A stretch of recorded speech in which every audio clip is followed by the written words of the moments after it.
ഒന്നോ രണ്ടോ മണിക്കൂർ സ്റ്റിമുലേറ്റ് ചെയ്താലും ശരി അവരെ സംബന്ധിച്ചിടത്തോളം രതിമൂർച്ചയിലേക്ക് അവർ എത്തുന്നില്ലാത്തൊരവസ്ഥയിലേക്കാണ് വരിക.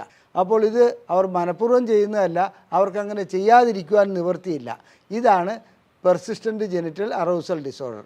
എന്നാൽ വളരെ അപൂർവമായി പുരുഷന്മാരിലും ഇത്തരം അവസ്ഥ ഉണ്ടാകാറുണ്ട്. അവസാനം ഈ പെൺകുട്ടിയുടെ ഹോർമോണുകൾ ഞങ്ങൾ പരിശോധിച്ചു, ന്യൂറോണൽ ടെസ്റ്റ് നടത്തി, ബാക്കി ടെസ്റ്റുകളെല്ലാം നടത്തി. അവർക്ക് വൈബ്രേറ്ററി സ്റ്റിമുലേഷൻ കൊടുത്തു. അവർക്കൊരിക്കലും രതിമൂർച്ച ഉണ്ടാകുന്ന ഒരവസ്ഥ അവിടെ ഉണ്ടാകുന്നില്ല. ഒരു 45 വയസ്സുള്ള ഒരു സ്ത്രീയാണ്. അവരെ സംബന്ധിച്ചിടത്തോളം അവർക്കും ഇതേ രീതിയിലുള്ള അവസ്ഥകൾ കണ്ടുവന്നിരുന്നു. പക്ഷേ അവർ വിവാഹം കഴിച്ച് ഡൈവേഴ്സ് ചെയ്യേണ്ട ഗതികേടിലേക്കാണ് ഇതെത്തിയത്. കാരണം അവരെ സംബന്ധിച്ചിടത്തോളം അവർക്ക് അമിത ലൈംഗിക ആസക്തിയാണെന്നുള്ളതാണ് ഭർത്താവ് കണ്ടുപിടിച്ച കാരണം. ഞാൻ ഡോക്ടർ അജയൻ വർഗീസ്, കോഴിക്കോട് ജില്ലയിൽ കുന്നമംഗലം പന്തീർപ്പാടത്തുള്ള institute of sexual and reproductive medicine എന്ന സ്ഥാപനത്തിൻ്റെ ഡയറക്ടറാണ്. International association of sexual medicine practitioners modern medicine എന്ന അസോസിയേഷൻ്റെ ചെയർമാനുമാണ്. ഇന്ന് ഞാൻ നിങ്ങളോട് സംസാരിക്കുവാൻ പോകുന്നത് അപൂർവങ്ങളിൽ അപൂർവമായ ഒരു രോഗത്തെക്കുറിച്ചാണ്. അതായത് സ്ത്രീകൾക്ക് അനുഭവപ്പെടുന്ന ഒരസുഖമാണത്. പെർസിസ്റ്റൻ്റ് ജെനിറ്റൽ അറൗസൽ ഡിസോർഡർ എന്നാണ് ഇംഗ്ലീഷിൽ ആ രോഗത്തിന് പേര് പറയുക. എന്നാൽ ഈ അസുഖത്തിൻ്റെ പേരെന്തെങ്കിലും ആകട്ടെ, അത് എന്താണ് അസുഖമെന്നുള്ളത് ആദ്യം ഞാൻ വിശദീകരിക്കാം. ഒരു സ്ത്രീയെ സംബന്ധിച്ചിടത്തോളം ഇടയ്ക്കിടയ്ക്ക് ലൈംഗികമായിട്ടുള്ള താല്പര്യം അല്ലെങ്കിൽ ആഗ്രഹം ഉടലെടുക്കുക. ആ ആഗ്രഹം ഉടലെടുത്തു കഴിഞ്ഞാൽ അത് നിയന്ത്രിക്കുന്നതിന് വേണ്ടിയിട്ട് അവർക്ക് സ്വയംഭോഗം ചെയ്യേണ്ടി വരുന്നു. സ്വയംഭോഗം ചെയ്യുന്നതോടുകൂടി അവരുടെ ക്രസരിയിൽ അല്ലെങ്കിൽ യോനിയിൽ വളരെയധികം സമയം സ്റ്റിമുലേറ്റ് ചെയ്യുന്നു. ഇങ്ങനെ സ്റ്റിമുലേറ്റ് ചെയ്ത് രക്തം വരുന്ന അവസ്ഥയിലെത്തിയാലും ശരി അവർക്ക് രതിമൂർച്ച ഉണ്ടാകുന്നില്ല. അവർക്ക് ആ സ്റ്റിമുലേഷൻ ഇങ്ങനെ നിലനിൽക്കുക തന്നെ ചെയ്യുന്നു, ഒരു ശമനം ഉണ്ടാകുന്നില്ല. അപ്പോൾ ഇത് അവർ മനഃപൂർവ്വം ചെയ്യുന്നതല്ല, അവർക്കങ്ങനെ ചെയ്യാതിരിക്കുവാൻ നിവൃത്തിയില്ല.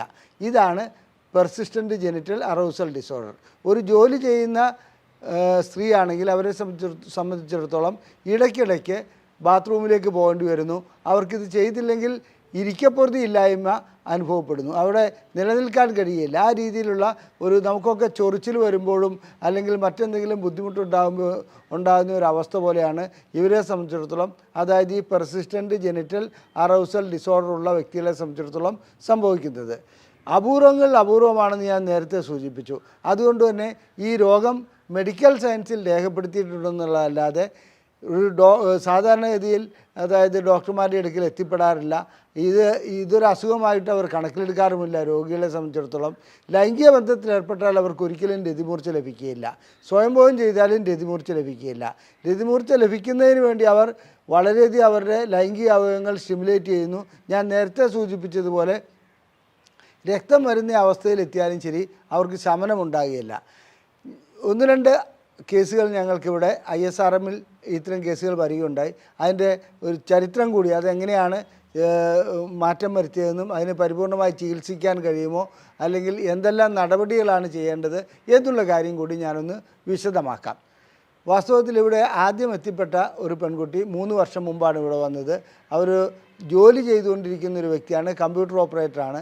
അവരെ സംബന്ധിച്ചിടത്തോളം പെർസിസ്റ്റൻ്റ് ജെനിറ്റൽ അറൗസൽ ഡിസോർഡറാണ് അവരുടെ അസുഖമെന്ന് അവർക്കറിയില്ലായിരുന്നു.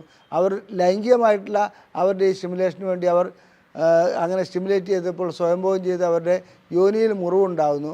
അവരൊരു ഗൈനക്കോളജിസ്റ്റിനെ സമീപിക്കുന്നു. സ്വാഭാവികമായിട്ടും ഗൈനക്കോളജിസ്റ്റിനോട് അവർ ഈ സത്യം പറയുന്നില്ല. പക്ഷേ ഗൈനക്കോളജിസ്റ്റ് ഇത് ചോദിച്ച് കാര്യങ്ങൾ മനസ്സിലാക്കിയിട്ട് ഇനി സ്വയംഭോഗം ചെയ്യരുത്, അങ്ങനെ ഈ രീതിയിൽ സ്വയംഭോഗം ചെയ്യരുതെന്നുള്ള ഒരു ഉപദേശം കൊടുത്ത് പറഞ്ഞയക്കുന്നു. വീണ്ടും ഈ അവസ്ഥയ്ക്ക് ശമനമുണ്ടാകുന്നില്ല. അവർ വീണ്ടും പല ഡോക്ടർമാരെ കാണിക്കുന്നുണ്ട്. അവസാനമാണ് ഒരു സെക്സോളജിസ്റ്റ് എന്ന ട്രീറ്റ്മെൻറ്റിന് വേണ്ടി അവരിവിടെ എത്തിപ്പെടുന്നത്. അപ്പോൾ ഞങ്ങൾ നീണ്ട ഹിസ്റ്ററി എടുക്കേണ്ടതുണ്ട്. ആദ്യമേ അവരോട് എല്ലാ കാര്യങ്ങളും ചോദിച്ച് മനസ്സിലാക്കിയ ശേഷമാണ് ഇത് പെർസിസ്റ്റൻ്റ് ജെനിറ്റൽ അറൗസൽ ഡിസോർഡർ ആണെന്നുള്ളതിലേക്ക് ഞങ്ങൾക്ക് കൺക്ലൂഡ് ചെയ്യാൻ കഴിഞ്ഞത്. അങ്ങനെ അതിലേക്ക് അവരുടെ ഹിസ്റ്ററി എടുത്തപ്പോൾ അവരിൽ നിന്ന് മനസ്സിലായത് അവരങ്ങനെ സാധാരണ സ്വയംഭോഗം ചെയ്യുന്നൊരു പെൺകുട്ടിയെ ആയിരുന്നില്ല, സ്വയംഭോഗത്തോട് അത്ര വലിയ താല്പര്യമുള്ള വ്യക്തിയുമായിരുന്നില്ല. ഏതോ ഒരു നിമിഷം ഇതിങ്ങനെ ചെയ്യാതിരിക്കാൻ നിവൃത്തിയില്ലാത്തതുകൊണ്ട് അവർ അറിയാതെ തന്നെ സ്വയംഭോഗം ചെയ്യുന്ന ഒരു അവസ്ഥയിലേക്ക് പോയി 1/4 മണിക്കൂറോളം നീണ്ടു നിൽക്കുന്ന ഒരു പ്രക്രിയയായി മാറുന്നു. ഇത് പല ദിവസങ്ങളിൽ പലതവണ ആവർത്തിക്കപ്പെടേണ്ടായി വരുന്നു. അവർക്കിത് ചെയ്യാതിരിക്കുകയാണ് വേണ്ടത്. അവർക്കിതുകൊണ്ട് ഇതിനോടൊരു താല്പര്യവുമില്ല. അവസാനം ഈ പെൺകുട്ടിയുടെ ഹോർമോണുകൾ ഞങ്ങൾ പരിശോധിച്ചു, ന്യൂറോണൽ ടെസ്റ്റ് നടത്തി, ബാക്കി ടെസ്റ്റുകളെല്ലാം നടത്തി. അവർക്ക് വൈബ്രേറ്ററി സ്റ്റിമുലേഷൻ കൊടുത്തു. അവർക്കൊരിക്കലും രതിമൂർച്ച ഉണ്ടാകുന്ന ഒരവസ്ഥ അവിടെ ഉണ്ടാകുന്നില്ല. അവരെ സംബന്ധിച്ചിടത്തോളം ഇത് മുന്നോട്ട് പോകുന്നു എന്നുള്ളതല്ലാതെ ഇതിനൊരു എത്ര 1-2 മണിക്കൂർ സ്റ്റിമുലേറ്റ് ചെയ്താലും ശരി, അവരെ സംബന്ധിച്ചിടത്തോളം രതിമൂർച്ചയിലേക്ക് അവർ എത്തുന്നില്ലാത്തൊരവസ്ഥയിലേക്കാണ് വരിക. ഇനി സൈക്കാട്രിക് ഡിസോർഡർ ആണോ അത് പറയാൻ കഴിയില്ല. വേറെ എന്തെങ്കിലും ഹോർമോണൽ ഡിസോർഡർ ആണോ അതും ഇതുവരെ വിലയിരുത്തപ്പെട്ടിട്ടില്ല. കാരണം അത്ര ഒരു വ്യക്തമായിട്ടുള്ള ഒരു പഠനം ഒന്നാമത് ലൈംഗിക രോഗങ്ങളുള്ള അല്ലെങ്കിൽ ലൈംഗിക പ്രശ്നങ്ങളുള്ള ഒരു രോഗിയെ സംബന്ധിച്ചിടത്തോളം അവരത് മൂടി വയ്ക്കുകയാണ് ചെയ്യുന്നത്. പൊതുവായി മെഡിക്കൽ ഫീൽഡിൽ അതിനെക്കുറിച്ചുള്ള വലിയ റിസർച്ചുകൾ നടത്താൻ കഴിയാത്തതിൻ്റെ ഒരു കാരണവും അതാണ്. അങ്ങനെ ഈ പെൺകുട്ടിയെ സംബന്ധിച്ചിടത്തോളം വിവാഹത്തിന് തയ്യാറായി വിവാഹത്തിലേക്ക് പോയി. എന്നിരുന്നാലും ഇടയ്ക്കിടയ്ക്ക് ഇപ്പോഴും അവർക്ക് ഈ അസ്വസ്ഥത ഉണ്ടാകുന്നുണ്ട്. അവർ ഭർത്താവിനോട് ഈ കാര്യങ്ങൾ വളരെ വ്യക്തമായി സൂചിപ്പിച്ചിരുന്നു. അതുകൊണ്ട് വലിയ പ്രശ്നമില്ലാതെ പോകുന്നു. ലൈംഗിക ബന്ധത്തിൽ ഏർപ്പെട്ട് കഴിഞ്ഞാലും അവരെ സംബന്ധിച്ചിടത്തോളം അവർ വീണ്ടും ചിലപ്പോൾ സ്വയംഭോഗം ചെയ്യേണ്ട ഗതികേട്ടിലേക്ക് പോവുകയാണ് ചെയ്യുന്നത്. ഇനി മറ്റൊരു സ്ത്രീ ഒരു 45 വയസ്സുള്ള ഒരു സ്ത്രീയാണ്. അവരെ സംബന്ധിച്ചിടത്തോളം അവർക്കും ഇതേ രീതിയിലുള്ള അവസ്ഥകൾ കണ്ടുവന്നിരുന്നു.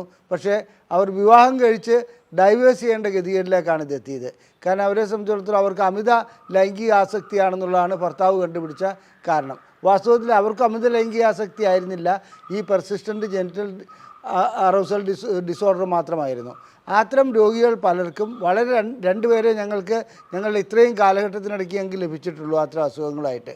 അത് മനസ്സിലാക്കി അതിനനുസരിച്ച് ചികിത്സ നൽകുക, അല്ലെങ്കിൽ ബിഹേവിയർ തെറാപ്പി, അതായത് ഭർത്താവും കൂടിയുള്ള ഒരു സംയോജിതമായിട്ടുള്ള ചികിത്സയാണ് അതിനകത്ത് ആവശ്യം. അതല്ലാതെ അവർക്ക് മരുന്ന് കൊണ്ടൊരു മാറ്റം വരുത്തുവാൻ കഴിയുന്നുവെന്നല്ല പെർസിസ്റ്റൻ്റ് ജെനിറ്റൽ അറൗസൽ ഡിസോർഡർ. ഇനി ഇതൊരു ഹോർമോൺ ഡിസോർഡർ ആണെന്നത് ഇതുവരെ വിലയിരുത്തപ്പെട്ടിട്ടില്ല എന്ന് ഞാൻ നേരത്തെ സൂചിപ്പിച്ചു. അതുകൊണ്ട് തന്നെ പറയുകയാണ്, എന്താണ് ഇതിൻ്റെ കാരണം, എന്തുകൊണ്ടാണ് ഇതിങ്ങനെ ഉണ്ടാകുന്നത് എന്ന് ഇതുവരെ കണ്ടുപിടിക്കപ്പെട്ടിട്ടില്ലാത്തതുകൊണ്ട് ഇതുമായിട്ട് പൊരുത്തപ്പെട്ടു പോവുകയല്ലാതെ വേറെ മാർഗങ്ങളില്ല. സ്ത്രീകളിലാണ് കൂടുതൽ പെർസിസ്റ്റൻ്റ് ജെനിറ്റൽ അറൗസൽ ഡിസോർഡർ കണ്ടുവരുന്നത്. എന്നാൽ വളരെ അപൂർവമായി പുരുഷന്മാരിലും ഇത്തരം അവസ്ഥ ഉണ്ടാകാറുണ്ട്. നിംഫോമാനിയയും ഇതുമായിട്ട് കമ്പയർ ചെയ്യാൻ പറ്റില്ല. നിംഫോമാനിയ മറ്റൊരു അവസ്ഥയാണ്. അതായത് അമിതമായിട്ടുള്ള ലൈംഗിക ആസക്തിക്കാണ് നിംഫോമാനിയ എന്ന് സ്ത്രീകളിൽ വിശേഷിപ്പിക്കപ്പെടുന്നത്. അത്തരം സ്ത്രീകളെ സംബന്ധിച്ചിടത്തോളം അമിതമായിട്ടുള്ള ലൈംഗിക ആസക്തി ഉണ്ടെങ്കിൽ അവർക്ക് കൂടുതൽ തവണ ബന്ധപ്പെട്ടാലോ അല്ലെങ്കിൽ കൂടുതൽ അവർക്ക് അവരുടെ ലൈംഗിക ആഗ്രഹം പൂർത്തിയാകുന്ന ഒരവസ്ഥ വരുന്നുണ്ട്. നിംഫോമാനിയയിൽ ലൈംഗിക ആഗ്രഹങ്ങൾ പൂർത്തിയാകുന്നുണ്ട്, രതിമൂർച്ച ലഭിക്കുന്നുണ്ട്. അതേസമയത്ത് പെർസിസ്റ്റൻ്റ് ജെനിറ്റൽ അറൗസൽ ഡിസോർഡറിൽ ഒരിക്കലും ലൈംഗികമായിട്ടുള്ള ആ രതിമൂർച്ചയിലേക്ക് അവരെത്തില്ല. മാത്രമല്ല ആ സ്ട്രെസ്സ് റിലീസ് ചെയ്യപ്പെടുന്നുമില്ല. അവരിതിങ്ങനെ ചെയ്തുകൊണ്ടേയിരിക്കണം. ഇത് രണ്ട് എൻറ്റൈറ്റിയാണ്. അതുകൊണ്ട് ചികിത്സ രണ്ടും 2 രൂപത്തിലാണ് വേണ്ടത്. ലൈംഗികമായിട്ടുള്ള താല്പര്യ കൂടുതൽ ഒരു കുറ്റമായി കാണേണ്ട കാര്യമല്ല. അസുഖത്തിൻ്റെ ഭാഗമാണെങ്കിൽ അസുഖത്തെ ചികിത്സിക്കണം. ലൈംഗികമായിട്ടുള്ള താല്പര്യ കൂടുതൽ, നിംഫോമാനിയ അങ്ങനെയുള്ള ഒരവസ്ഥയെ നമുക്ക് ചികിത്സിച്ച് മാറ്റാൻ കഴിയും. കാരണം ലൈംഗികത ആവശ്യമാണെങ്കിൽ അത് നൽകിയാൽ തീരുന്ന പ്രശ്നമേ ഉള്ളൂ. അതേസമയത്ത് പെർസിസ്റ്റൻ്റ് ജെനിറ്റൽ അറൗസൽ ഡിസോർഡറിൽ നമുക്ക് ഒരിക്കലും അവരെ ലൈംഗികമായി തൃപ്തിപ്പെടുത്താൻ കഴിയില്ല, ലൈംഗികമായിട്ടൊരു പരിപൂർണമായിട്ടുള്ള രതിമൂർച്ചയിലേക്ക് എത്തിക്കുവാനും കഴിയില്ല. അതുതന്നെയാണ് അവരുടെ അസുഖവും. നിങ്ങൾക്ക് ലൈംഗികമായിട്ടുള്ള എന്തെങ്കിലും അസുഖമോ പ്രശ്നങ്ങളോ ഉണ്ടെങ്കിൽ ഞങ്ങളെ സമീപിക്കുക. ഞങ്ങളതിനുള്ള ചികിത്സ നൽകുന്നതാണ്. ഞങ്ങളുടെ ബുക്കിംഗ് നമ്പർ ഇവിടെ നൽകിയിട്ടുണ്ട്. ഇതുകൂടാതെ നിങ്ങൾക്ക് ഞങ്ങളെക്കുറിച്ച് അറിയണമെന്നുണ്ടെങ്കിൽ ഞങ്ങളൊരു പുസ്തകം നിങ്ങൾക്ക് സൗജന്യമായി അയച്ചു തരുന്നതാണ്. ലൈംഗികമായിട്ടുള്ള ശേഷിക്കുറവിനെക്കുറിച്ചുള്ള ഒരു പുസ്തകമാണ് ഞങ്ങൾ നിങ്ങൾക്ക് അയച്ചു തരുന്നത്.